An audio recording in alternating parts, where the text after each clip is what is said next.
নমস্কার। এই মুহূর্তের বিশেষ গুরুত্বপূর্ণ খবর। শুক্রবার দুপুর থেকে প্রায় বেশিরভাগ সময়টাই সিবিআই এর দপ্তরে কেটেছে আর.জি. কর মেডিকেল কলেজ এবং হাসপাতালের প্রাক্তন অধ্যক্ষ সন্দীপ ঘোষের।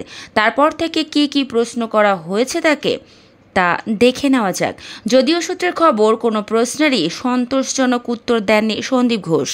সূত্রের খবর, সিবিআই সন্দীপের থেকে জানতে চায় যে তরুণী চিকিৎসকের মৃত্যুর ঘটনাকে কেন তাড়াহুড়ো করে আত্মহত্যা বলে চালিয়ে দেওয়ার চেষ্টা করা হলো।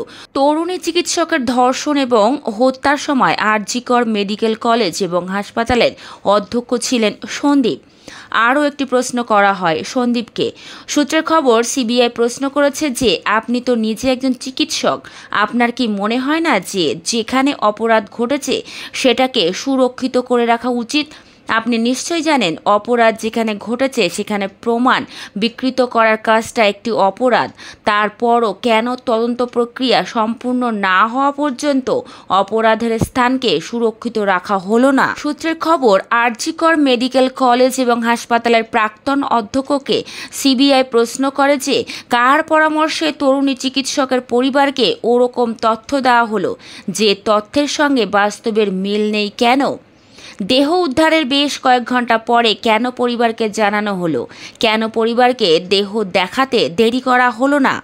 আরও একগুচ্ছ প্রশ্নের মুখে পড়তে হয়েছে সন্দীপ ঘোষকে। সূত্রের খবর, সন্দীপকে সিবিআই প্রশ্ন করে যে তরুণী চিকিৎসকের ধর্ষণ এবং হত্যার ঘটনার পরে কেন আপনি আর.জি. কর মেডিকেল কলেজ এবং হাসপাতালের অধ্যক্ষের পদ থেকে ইস্তফা দিলেন? হাসপাতালে সুরক্ষার কীরকম বন্দোবস্ত আছে? সূত্রের খবর, আর.জি. কর মেডিকেল কলেজ এবং হাসপাতালের প্রাক্তন অধ্যক্ষের কল রেকর্ড খতিয়ে দেখছে সিবিআই। গত 9ই আগস্ট তরুণী চিকিৎসকের দেহ উদ্ধারের আগে এবং পরে তিনি কার সঙ্গে কথা বলেছিলেন তাও জানতে চাওয়া হচ্ছে। সার্ভিস প্রোভাইডারের থেকে কল রেকর্ডস এবং ডেটা ব্যবহারের রেকর্ড চাইতে পারে সিবিআই।